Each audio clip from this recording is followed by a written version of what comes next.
Hi partner, Golden Illustration 3, Goodwill. அதில் என்ன question கேட்டிருக்காங்க பாரு. A and B were partners, okay. Determine the value of goodwill. அப்போ goodwill value கண்டுபிடிக்க சொல்கிறாங்க. நம்ம நிறைய மெத்தட் படிச்சிருக்கிறோம். அதில் இது எது சம்பந்தப்பட்டது பாரு.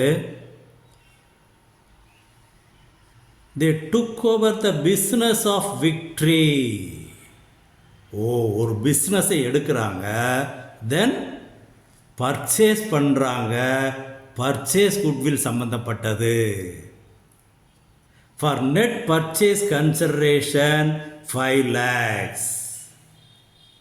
5 லட்சம் ரூபாய்க்கு ஒரு பிஸ்னஸை வாங்குகிறாங்க. அப்படி வாங்கும்போது அசட் என்ன இருக்குது, லைபிலிட்டிஸ் என்ன இருக்குது செக் பண்ணுவோம். Assets, liabilities. இது பேலன்ஸ் ஷீட்டு கிடையாது. பேலன்ஸ் ஷீட்டுன்னு கொடுத்தாத்தான் லைபிலிட்டிஸ் இங்கே வரும், அசட்ஸ் இங்கே வரும். இது பர்டிகுலர்ஸை 2 சைடில் எழுதியிருக்கோம், அவ்வளோதான். அப்போ அசட்ஸ் எவ்வளோ இருக்குது பாரு. இதை டோட்டல் பண்ணோம்னா 9,10,000. லைபிலிட்டிஸ் எவ்வளோ இருக்குது பாரு. That is 6,10,000. அப்போது ஒருத்தருடைய அசட்டு 9,10,000 எடுத்துக்கிறோம், அவருடைய கடன்களை 6,10,000 எடுத்துடுறோம். அப்போ உண்மையிலே அவருக்கு எவ்வளவு நம்ம திருப்பி கொடுக்கணும்? 3 lakhs தான் கொடுக்கணும். ஆனால் எவ்வளவு கொடுக்கறதாக கன்சிடரேஷன் பண்ணியிருக்கோம்? 5 lakhs கொடுக்குறோம், எக்ஸ்ட்ரா பணம் கொடுக்குறோம். அதுதான் குட்வில். அப்போ குட்வில் எவ்வளவு? 2 lakhs. இதுதான் determine the value of goodwill. இது முடிஞ்சு. இந்த சொல்யூஷன் எப்படி காட்டுறது? அடுத்த பாரு, தெளிவாக சொல்லியிருக்கேன். Assets taken over 9,10,000, liabilities taken over 6,10,000. அப்போது 3 lakhs கொடுக்க வேண்டிய பணம். அவருக்கு கொடுக்க வேண்டியது 3 lakhs தான். ஆனால் கொடுக்கறதுக்கு நம்ம சம்மதித்தது 5 lakhs. அப்போ balance 2 lakhs. That is goodwill. Okay, right. இப்போ குட்வில் 2 lakhsன்னு நம்ம டிட்டர்மைன் பண்ணியாச்சு. இப்போது அடுத்து என்ன சொல்கிறாங்க பாரு. Pass necessary journal entries. Journal entries நம்ம 11th படித்ததேன், அது ஒன்றும் பிரச்சனை இல்லை. என்ன அசட்லாம் எடுத்துருக்குறோமோ இது எல்லாமே டெபிட்டு.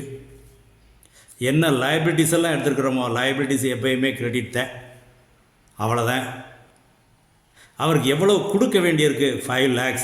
அப்போ பேயபிள் அமௌண்ட்டு 5 lakhs அவருக்கு கொடுக்கறதாக நம்ம ஒத்துக்கிடுறோம். அப்போ இது அவர் அக்கௌண்ட்டில் கிரெடிட் எழுதிட வேண்டியது. 2 lakhs goodwill. Goodwill is an asset, debit. அப்போ ஜேர்னல் என்ட்ரிஸை பாரு. அசட் எல்லாம் டெபிட்.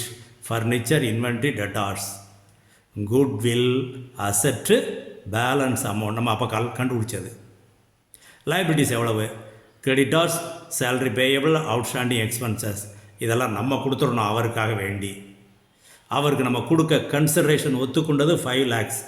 அந்த அமௌண்ட்டு தான் அவர் அக்கௌண்ட்டில் கிரெடிட் எழுதணும். That is the amount of purchase consideration credited to Victory account. இது என்ட்ரி. நெக்ஸ்ட் என்ட்ரி அவருக்கு எப்படி கொடுத்துருக்கோமா அதை தெளிவாக சொல்லியிருக்காங்க.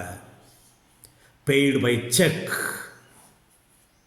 பெய்டு பை செக்குங்கிறதுனால அப்போது பேங்க் விக்ட்ரி செக்கை நம்ம கையில் கொடுத்துறோம், அவர் பணத்தை ரிசீவ் பண்ணிக்குவார். அப்போ receiver debit, bank is the giver credit. This victory account debit to bank account. இதுதான் என்ட்ரி. அப்போ கொஷனில் என்ன கேட்டிருக்காங்களோ அதுக்கு தகுந்தாப்புல ஆன்சர் பண்ணணும். Okay, okay, check that.